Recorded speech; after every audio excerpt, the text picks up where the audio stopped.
Quick drives. Quicker, not quicker.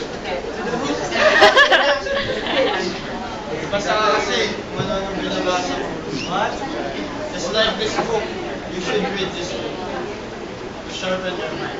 Yes. Happy birthday. Hallelujah, Jupiter.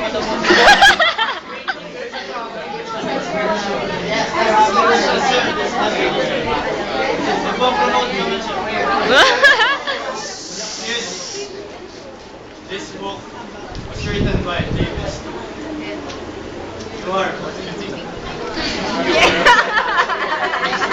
Ang cheesy ni Ju. And you are what you think. David Stewart shows you how to use self-talk to make positive changes in your attitude. Ano self? Self-talk Self-talk. can be private speech, thoughts, or external speech, all which shape our emotions, behavior, for good or bad. Ang cute.